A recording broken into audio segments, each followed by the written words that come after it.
I've just fitted the 16-inch Transit Connect rim with the Cooper all-terrain tyre to the rear of the Focus.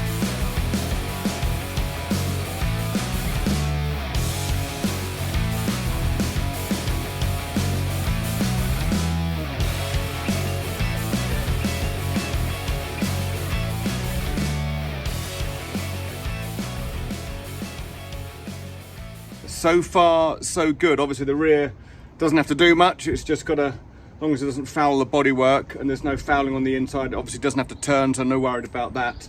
But I'll show you where we are and what also needs changing. So this is a steel wheel, very tough actually, which is good.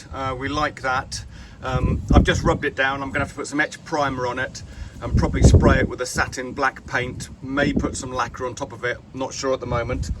But what we've got here is, as you can see, the nuts are kind of all a bit different. So this is what it should have been on the alloy wheels. It's got these sort of chrome covered cups on them, so that makes it a 19mm. When these fall off, you're left underneath with an 18mm socket to remove these. So I'll probably just whip those ones off and just make it look a bit better. But the key thing though really is the one at the top, and as you can see, that's a locking wheel nut and requires this key to fit into there. Now, one thing that all teams are going to have to do before we head off to the desert is remove that and replace it with a conventional wheel nut. I'll put a link in the description below. Be able to pick those up from eBay. I'll have to double check with Pete, the mechanic, regarding the amount of thread that this nut is actually gripping onto the stud. It looks about the same as with the alloy wheel, but we will check that because it could be that we need to put longer studs in from behind. Some cars have a stud with a nut, others have a wheel bolt, which is actually easier because you could just buy longer bolts and put them in.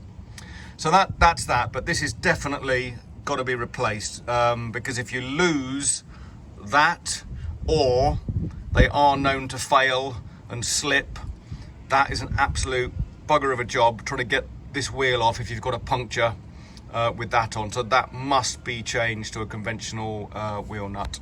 Crawling underneath, everything is looking quite good. If I just rotate the wheel like that, nothing seems to be fouling. It's obviously it's a 16-inch rim, so it's not going to foul on the brake system, on the calipers or any of the pipes.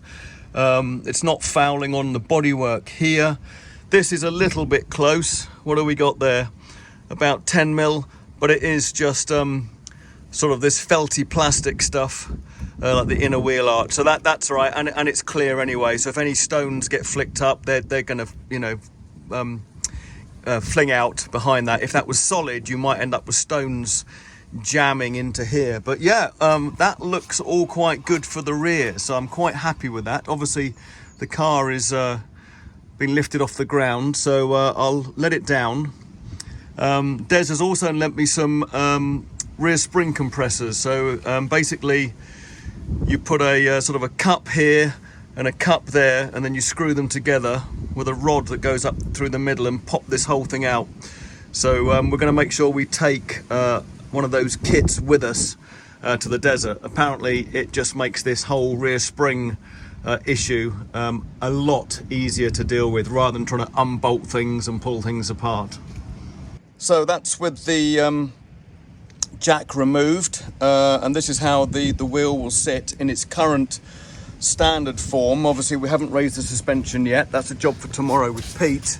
You're looking at about, I would say, about an inch clearance here, so I'm fairly happy with that, and also roughly the same, about an inch clearance there.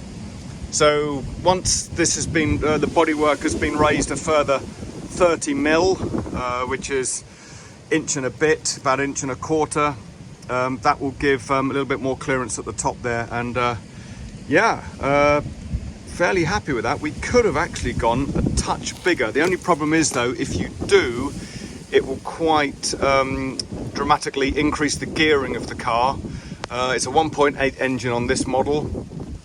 We don't want it too high geared, otherwise you're going to struggle in the soft sand. So I think this is probably as big as we really want, and then we'll have a look and see what the ground clearance is like in its current form, and also then when we put the spacers on. Now this is the front wheel fitted. Probably a little bit more clearance here, 1.5 inches, say, something like that. And probably about the same there, so I'm not too worried about that. Spins nicely, can't hear anything rubbing. The only concern, if you look in here, can you see that? I'm going to have to kind of point to it. See that gap there between, this is the spring here, and that's the very last turn of the spring at the bottom, and it sits inside this kind of strut housing. And as you can see, hopefully, there is not a great deal of room in there. So 5 mil, and it wouldn't take too much for a stone to get flicked up into that. However, very difficult to kind of hold the light and spin the wheel, but hopefully you can see it's not, so it's there, that bit, very, very close. So this is a 215, 215 millimeter wide tyre. Let's whip it off and put the 195 on. Now the problem is, this 215 65/16. So for those of you who aren't too familiar with tyre sizes, so 215 it's very, very odd how it's worked. It's all in different measurements. So 215 is the width of the tyre, 215 millimeters. The 65 is 65% of that 215 is the profile, so that bit. So the lower, you could have a 50, a 45, or even a 30-35. So almost like it's painted onto the rim. Okay. So 205 is millimeters, 65 is percent. The 16 is now inches, and that is the diameter of the rim. That's from there to there is 16 inches. So it's a very, very odd way of measuring tires, but that's kind of how it is. So 215. So what we might have to do is look at something narrower, like a 195. The original tire was a 205, 205 millimeters. The problem is though, this 215 65/16 is a very common tire, particularly with this all-terrain pattern. And if you look closely, you'll see it's got nice big chunky blocks of rubber and nice big gaps in between. So that makes it an all-terrain tire. In comparison, this is a road tire. So literally all it's doing is funneling water away. Very, very little in the way of blocky grips, and as you can see, obviously something like this is not going to grip into the mud when you drive off-road, whereas that one will. So this is a very common size. Now this is the 15-inch rim with a 195, I believe it's a 195/80 15 tyre. But what you will notice, so although it has the same diameter as the other one, and you can see hopefully that they're pretty much about the same height, what you will notice though, being a 195, they are considerably narrower. So a 195 and a 215. So actually what you do want is you really want quite skinny tires. Imagine trying to push sand away from you. If you've got your hand that way, you're trying to push an awful lot of sand away from you. Whereas if it's that way, like a tank track, a lot narrower. And what a lot of people think is when you let tires down, you'll see them kind of bulge out the side here. You think that you want the tyre it will get wider, and that's what helps you go across soft sand or like snow, like we're wearing a pair of snowshoes. What actually happens though is the tyre elongates. So rather than having a footprint of kind of that size, it spreads out this way. So actually, tall, skinny tyres going into the sand are better than fat tyres. However, the problem is, I believe this 16-inch rim off a Transit Connect is the most common size that people are going to be able to find, particularly on Facebook Marketplace. eBay, it's a bit pricey, but I think I picked up these with the tyres that I could probably sell and get my money back. I think I bought 4 Transit Connect 16s for about 80 quid, about £20 each. They need tidying up, but yeah. I believe that the 15s are a bit more difficult to find. So if we can work with the 16s, that's the best option. However, by testing both, it gives people the option to decide what they want to go with on their Ford Focus. But let's fit the 15s now and just see what they look like and see if clearance is better. It should be, and by how much on that front strut unit.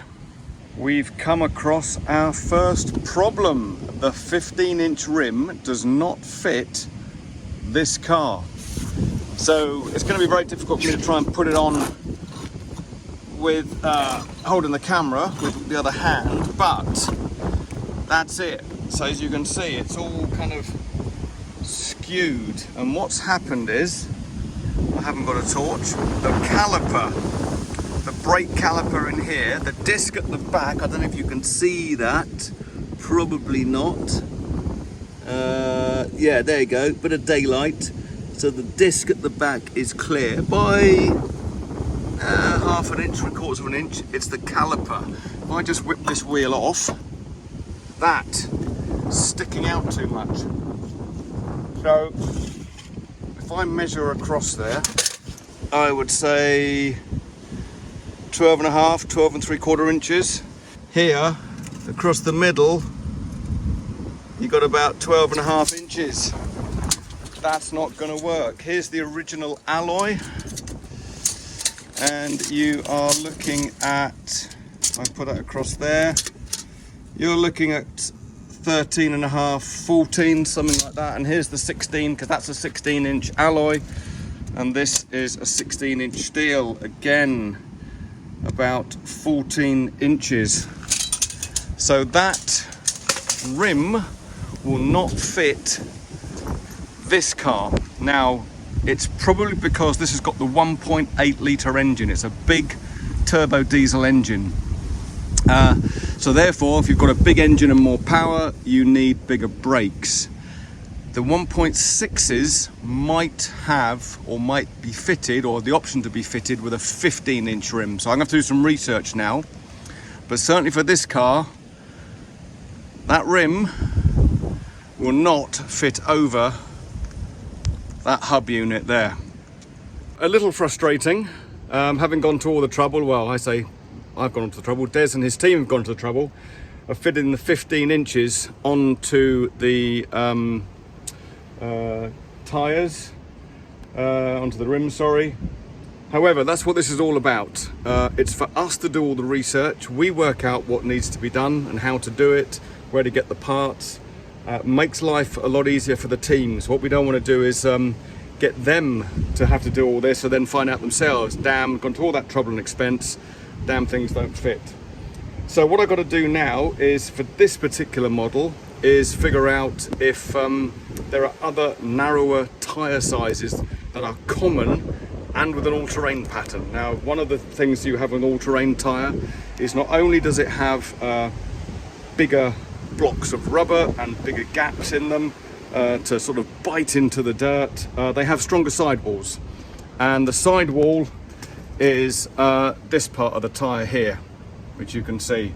So they tend to be a lot stronger. Van tyres are also a lot stronger, although they're not too worried about grip. So their tread pattern will look more like that. However, they will have stronger sidewalls. And as it stands, The 215/65/16 seems to be, from initial research, the standard size tyre for the big transit vans. So you could pick one of those up quite cheap, used tyre place, something like that. But what we're going to have to do now is just work on the 16s, and I'll figure out what to do with the 15s and find out if other Ford Focuses with smaller engines, particularly the 1.6 petrol and the 1.6 diesel, whether they have the option of a 15-inch rim. Not sure, but yeah, it's all a learning curve, and that's what this exercise is all about. Taking sort of an average between left and right, we're looking at about 175 mil of ground clearance. I think if you recall from previous video, it was 140. So that's a good 35 mil increase. Now, ideally, once we put the 30 mil spacers on, that will take it to 205 mil or there and thereabouts. There's a company called Dangle, and they've been operating for many years, converting Citroens and Peugeots, primarily Peugeots, into four-wheel drive cars. So I think it was like the Peugeot 504, the 505, and more recently they do conversions to the Berlingos, which is what we used when we took the veterans down to the Sahara a few years back.